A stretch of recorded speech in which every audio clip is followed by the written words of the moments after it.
It is the perfect way to introduce the concept of the law. As we will see, one of the primary effects of Kafka's novels is to map out how modern society mythologizes its own power to organize existence and to impose order and reason upon itself. We would not like to believe that the reality of our daily lived experience is somehow outside or alien to a social norm or consensus, and we would hope that this social norm is mirrored by the laws to which we submit ourselves. Kafka satirizes our faith in law and social order by portraying a society in the novel that sees no difference between legislated law and natural law. When the guard tells Kay that the court could not possibly be in error about his guilt because the fact of his arrest is proof of it, it is obviously on one level an indictment of the logic of totalitarian authority, and it is disturbingly reminiscent of the pervasive policy we see today, for instance, of referring to detainees in Guantanamo Bay as terrorists solely on the strength that they have been detained, and despite official acknowledgement that many were swept up in dragnet operations. But Kafka follows the consequence of this delusion to its logical end. As a priest explains to Kay later in the novel, the judgment of the court is not, quote, simply delivered at some point. The proceedings gradually merge into the judgment. And at the moment of Kay's death at the end of the novel, his executioners, quote, drew near his face, leaning cheek to observe the verdict. No matter what Joseph Kay's fate would have been, the inhabitants of Kafka's world will see it as the fulfillment of the law, thus granting the court a universal power that we would normally trace back only to the laws of nature, or, from another point of view, to God. This theme continues in the opening scene, when Joseph K. is told to go into the adjoining room, the private room of Fraulein Bürstner, one of his fellow lodgers, to speak with the inspector. "Joseph K.?" the inspector asked, perhaps simply to attract Kay's wandering gaze back to himself. Kay nodded. "You're no doubt greatly surprised by this morning's events?" asked the inspector, arranging with both hands the few objects lying on the nightstand, a candle with matches, a book, and a pincushion, as if they were tools he required for the hearing. "Of course I'm surprised, but by no means greatly surprised." "Not greatly surprised?" asked the inspector, placing the candle in the middle of the table and grouping the other objects around it. "Perhaps you misunderstand me," Kay hastened to add. "I'm not saying I think the whole thing's a joke. The preparations involved seem far too extensive for that. All the lodgers at the boarding-house would have to be in on it, and all of you, which would go far beyond a joke, so I'm not saying it's a joke." "That's right," said the inspector, checking the number of matches in the matchbox. The inspector arranges the objects he happens to find on the nightstand, as if they were tools he required for the hearing.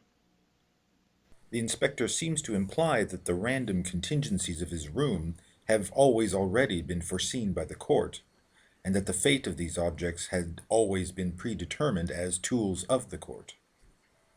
And when the inspector confirms the number of matches in the matchbox, as if he were checking it against some law of matchbox occupancy, Kafka is clearly confronting us with the absurd arbitrariness that can be seen in any formal procedure when perceived from the outside, as Kay imagines himself to be.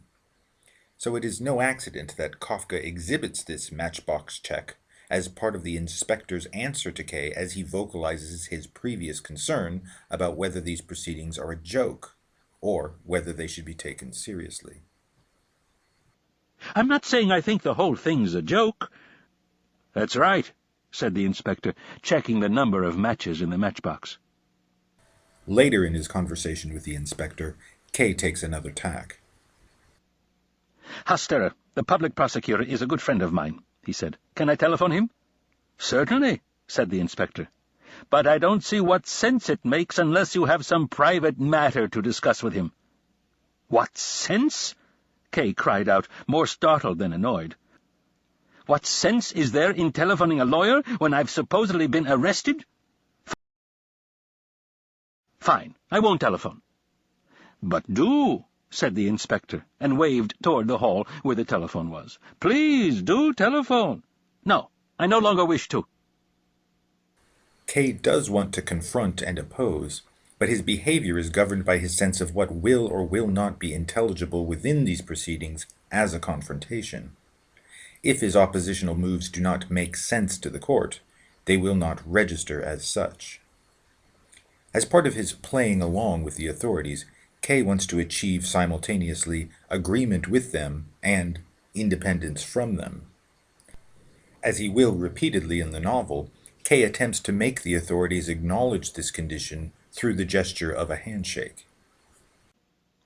"Now, gentlemen," Kay said firmly, and for a moment it seemed to him as if he bore them all upon his shoulders. "Judging by your expressions, this affair of mine must be closed. In my view, it would be best to stop worrying whether or not your actions were justified and end the matter on a note of reconciliation by shaking hands." Each time K offers his hand in the novel, however, it is either ignored or overlooked. As if in response to K's gesture, the authorities in his boarding house unexpectedly prepare to go. The inspector tells K he has informed him of his arrest and noted his reaction. "That's enough for today, and we can take our leave, temporarily, of course. No doubt you wish to go to the bank now?" "To the bank?" Kay asked. "I thought I was under arrest."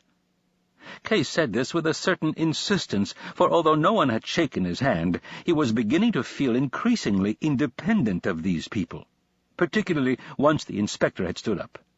He was toying with them. If they did leave, he intended to follow them to the door of the building and offer to let them arrest him. And so he said again, "How can I go to the bank if I'm under arrest?" "Oh, I see," said the inspector, who was already at the door. "You've misunderstood me.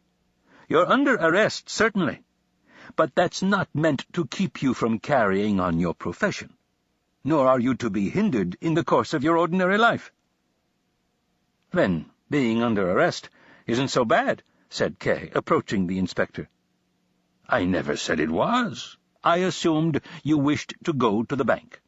Since you weigh every word so carefully, let me add that I'm not forcing you to go to the bank.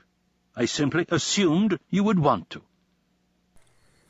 As the scene comes to a close soon after, it's pretty clear that the trial is a world apart from the police-state dystopia depicted in fictions like George Orwell's 1984. In Orwell's vision, the state is a vast machine that represses the individual through inescapable surveillance, violence upon mind and body, and imprisonment. In the trial, Joseph K's movements are never compelled or restricted, except where he himself assists the authorities in doing so. In 1984, Big Brother uses propaganda and threats to pound the mind of his subject into submission, thus altering that mind from a prior condition that was independent of the state.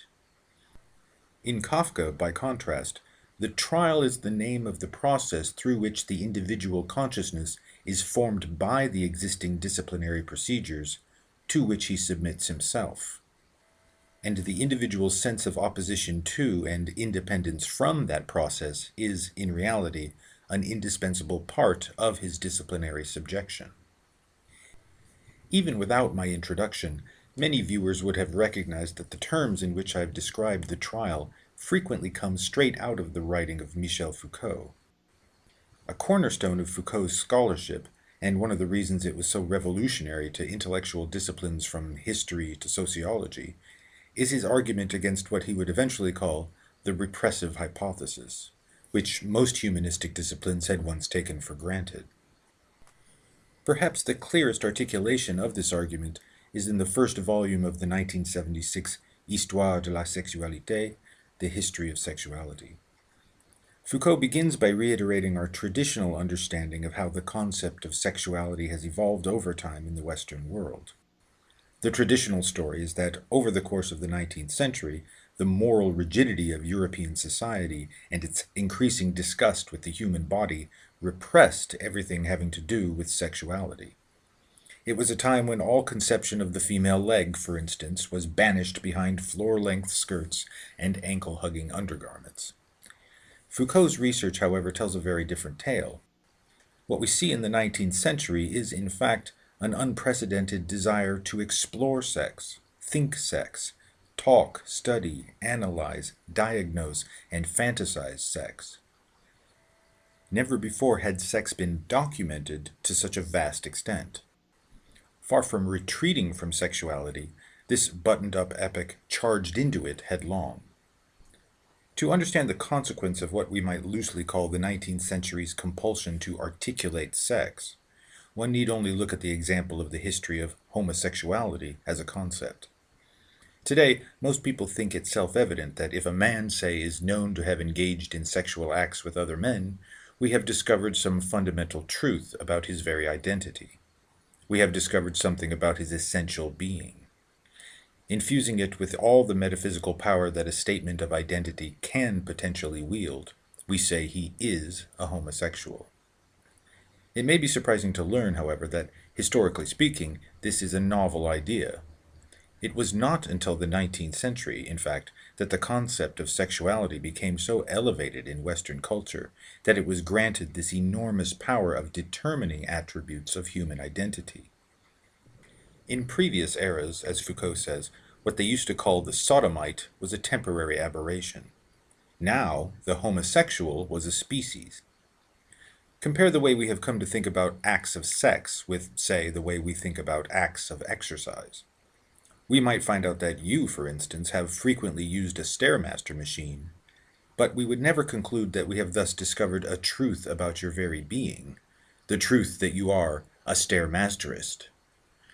So although it is true that the eras preceding the 19th century sometimes found certain sexual behaviors remarkable or reprehensible, and sometimes not, those acts were not presumed to have revealed something fundamental about your essence or identity.